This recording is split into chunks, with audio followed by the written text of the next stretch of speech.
Et bien salut à tous, on se retrouve pour une toute nouvelle vidéo.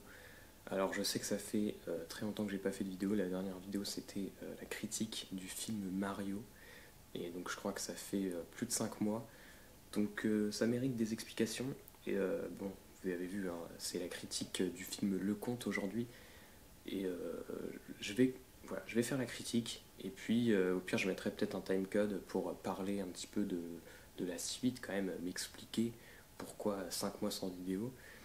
Bon, les raisons, elles sont pas hyper justifiées, mais voilà, en tout cas, la chaîne continue. Donc voilà, je voulais juste vous prévenir, et on commence la critique. Donc Le Comte, moi c'est un film que j'attendais beaucoup, parce que c'est le nouveau film de Pablo Larraín, donc, qui est un réalisateur, donc, il avait fait Jackie, qui est le film que je préfère de lui, et voilà, sans doute, hein, c'est vraiment un film que je trouve exceptionnel. Vraiment, n'hésitez vraiment pas à aller le voir. Après, il avait fait. Alors, je crois que. En fait, j'ai vu les, enfin, tous les films du coup depuis Jackie. Donc, il a fait Jackie, ensuite, il a fait un film qui s'appelle Emma, qui est un film qui m'a pas trop marqué de lui et qui m'avait pas beaucoup plu, je dois avouer. Il faudra peut-être que je réessaye, mais franchement, voilà, c'est un film qui m'avait un peu déçu. Et puis il y a eu Spencer aussi, qui était d'ailleurs sorti chez nous sur Amazon Prime Video, que lui j'avais beaucoup aimé, même si je trouve que c'est quand même un peu en dessous de Jackie, mais voilà, ça reste un très très bon film. D'ailleurs, je crois que j'en avais même parlé sur la chaîne. Et du coup, bah, le conte, alors moi j'avais même tout complètement oublié parce que je croyais qu'il allait encore faire un biopic sur une femme, enfin je sais plus qui exactement. Enfin, d'ailleurs, j'ai vu que en fait, il avait commencé à tourner le film peut-être cette année ou l'année prochaine, je sais plus. Et en fait, le conte, je me souvenais même plus que ça sortait. Et il y a eu la bande-annonce qui a été publiée il y a un mois. Donc, surprise totale. Donc, c'est quand même assez cool quand tu découvres qu'un très bon réalisateur sort un film dans un mois, même si c'est malheureusement sur Netflix. Et le film, il est sorti, enfin, il y a eu une diffusion au Festival de Venise, donc il y a quelques semaines. Les retours étaient plutôt bons sans plus. Voilà, franchement c'est un film, même là il est sorti, bon, franchement les gens courent pas vers lui. Hein. Enfin, les retours sont bons, mais sans plus, franchement, c'est pas comme... Après, j'allais dire c'est pas comme ces autres films, mais en fait j'ai pas l'impression que ce soit un cinéaste qui fasse l'unanimité à chaque fois. Mais en tout cas, il avait quand même reçu le prix du scénario à Venise, donc ça c'est quand même pas rien, quoi, parce qu'il y avait quand même, enfin, franchement cette année Venise, pour moi c'était mieux que Cannes, enfin, au niveau des noms, etc. Hein. Après à voir au niveau des films, mais du coup, quand j'ai vu que le film avait eu le prix du scénario, ça a encore plus titillé ma curiosité, et donc je vais regarder. Donc là, je tourne cette vidéo le dimanche, donc le film est sorti il y a 2 jours, il est sorti vendredi, et donc j'ai vu vendredi, donc j'ai un peu repensé. Et là, allez, je vais vous donner mon avis directement avant de dire un petit peu de quoi ça parle. Bah, je suis assez mitigé par rapport au film. Et du coup, ouais, je suis assez déçu. Alors, je trouve que c'est quand même un peu mieux que Emma, par exemple, si tu dois comparer les films. Bon, ça n'a pas trop de sens, mais voilà. Mais ouais, je suis quand même un peu déçu. Alors, une autre chose qui m'a tiré beaucoup dans le film, c'est justement bah, un peu de quoi ça parle, quoi. Vu qu'on va retrouver Augusto Pinochet, donc, qui était un dictateur chilien. D'ailleurs, je crois que, enfin voilà, Pablo Larraín est chilien et il a beaucoup parlé de la politique au Chili à travers ses films. Et là, on voit bien qu'il veut dénoncer encore une fois.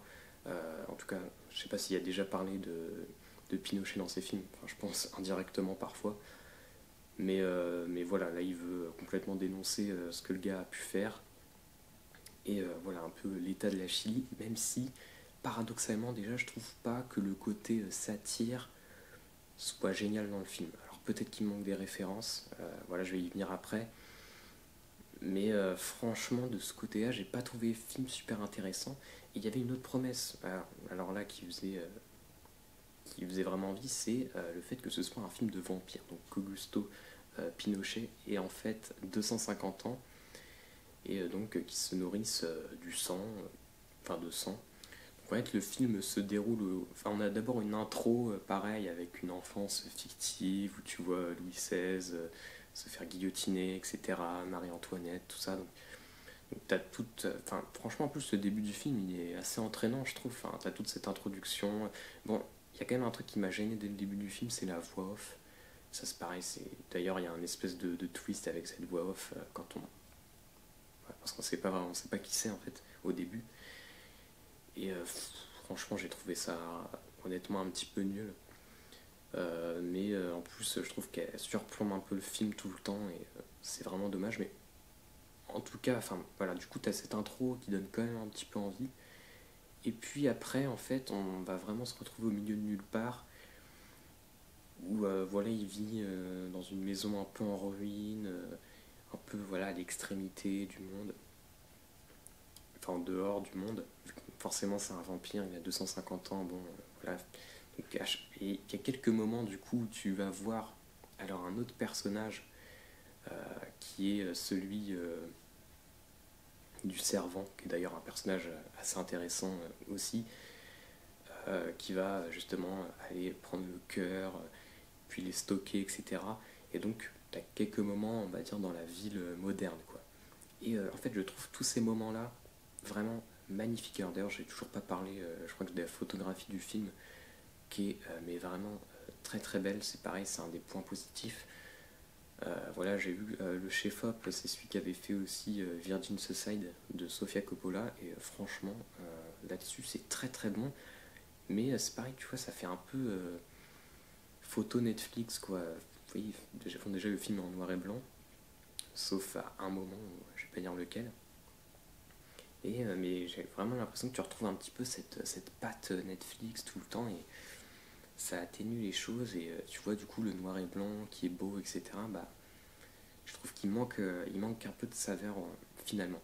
Mais bon, là, c'est vraiment rien du tout, hein. Voilà, le film est très très beau, il y a pas de force, j'ai vraiment aucun problème au niveau de la forme, notamment comme je vous disais sur ces séquences de vol de cœur, on va dire, qui sont, je trouve, assez géniales. Puis c'est pareil, on peut aussi se demander pourquoi le film est en noir et blanc.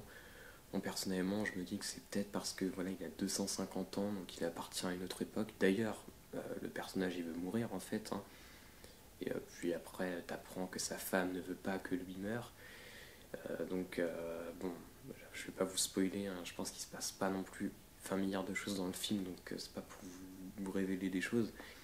Enfin voilà, le personnage, il a quand même un peu envie d'en finir. Il a 250 ans, il est un peu à l'écart. Donc tu peux te dire que voilà, il y a un contraste entre ce personnage qui est vieux, donc le côté noir et blanc, et puis après la vie, quand tu vas à la ville moderne. Donc voilà, je trouve que c'est pas mal. Après, bon, pourquoi le noir et blanc? Enfin, j'ai envie de dire pourquoi pas. Donc, mais du coup, il y a une personne qui va débarquer, enfin il y a plusieurs personnes qui vont débarquer dans le film, hein, autour de Pinochet et de sa femme.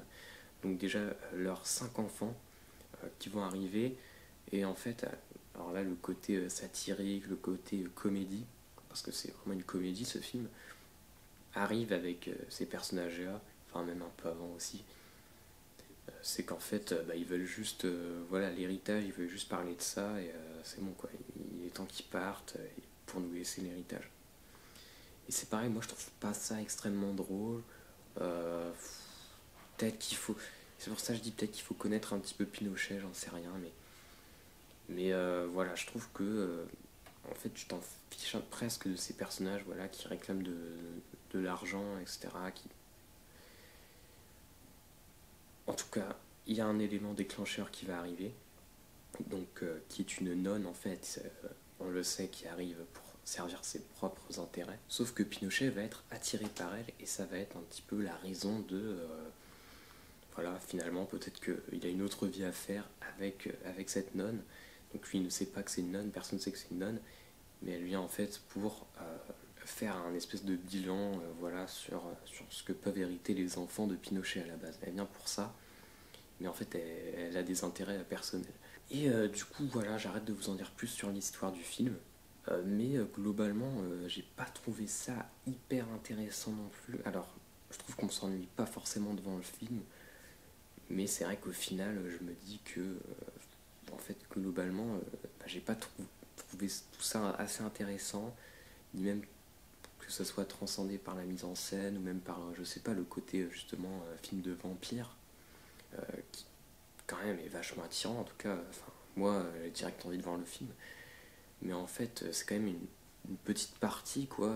Alors j'aurais pas voulu des meurtres tout le temps, mais en même temps tu dis que c'est un mélange un peu chelou quand même de voir mêler la politique au vampirisme, à la comédie, tout ça.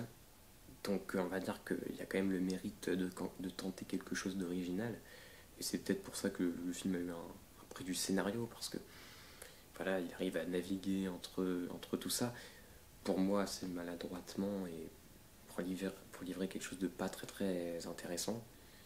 Donc c'est pour ça qu'en même temps je comprends pas trop ce prix, mais voilà, du coup c'est un film qui m'a quand même pas mal déçu. Après voilà, je pense que c'est quand même à regarder par curiosité, parce que c'est quand même un film assez original. Moi honnêtement, je connais pas vraiment de film qui ressemble à ça. Voilà, donc je suis quand même franchement assez déçu. Ça va pas du tout finir dans mes tops de l'année ou quoi. Et en même temps, c'est un film quand même qui reste un peu en tête et que je serais pas contre revoir dans quelques années, tout comme Emma par exemple, parce que ça reste quand même paradoxalement assez intéressant de voir un cinéaste faire un film comme ça. Peut-être qu'avec, je sais pas, avec un peu plus de recul, en revoyant les choses. Mais bon, ça c'est comme tous les films, hein, même si celui-là est un truc assez singulier. Bref, j'arrête de vous parler du film. C'est bon, n'hésitez pas à me dire ce que vous en avez pensé dans les commentaires si vous l'avez vu. Et du coup, voilà, je vais dire peut-être deux trois choses sur la chaîne. Du coup, ça fait 5 mois que je n'ai pas fait de vidéo. Alors, tout simplement déjà parce que après j'ai eu un stage pendant un mois. Et puis après, je suis rentré chez moi. Donc voilà, c'est un peu chiant pour faire des vidéos. Là, je suis tout seul, donc je peux vous faire des vidéos. Et donc, ça fait 2 semaines que je suis rentré. Donc, les vidéos vont reprendre. Alors, le seul truc, c'est que honnêtement, je suis encore en remise en question par rapport à la chaîne. Je sais pas si je vous fais des analyses, des critiques de vieux films ou quoi.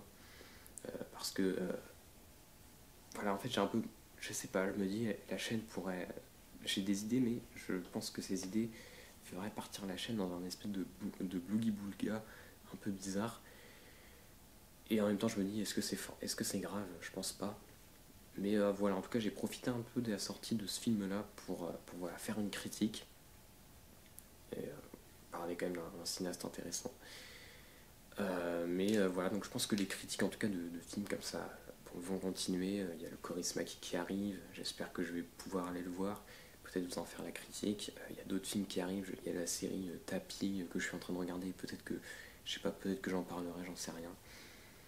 Mais voilà, du coup, peut-être continuer comme ça de parler de films d'actualité, enfin en tout cas au niveau des sorties. Et en même temps, j'ai vu plein de vieux trucs aussi pendant ces vacances. Et franchement, j'ai quand même envie aussi de regarder dans le rétroviseur, parce qu'il y a pas mal de choses quand même dont il faut parler, quoi. Et puis aussi peut-être, voilà, au-delà des films, parler des réalisateurs, parler des sujets d'actualité en rapport avec le cinéma, peut-être. Donc voilà, donc c'est des pistes que je lance comme ça. N'hésitez pas à me dire, vous, ce que vous voulez voir sur la chaîne en rapport avec le cinéma. Mais voilà, en tout cas, la chaîne continue. Et j'ai vraiment envie voilà, de faire des vidéos, faire des vidéos. Donc voilà, j'espère que vous avez quand même apprécié cette critique, même si voilà, j'ai pas forcément 20 milliards de choses à dire sur ce film-là. Et moi, je vous dis salut.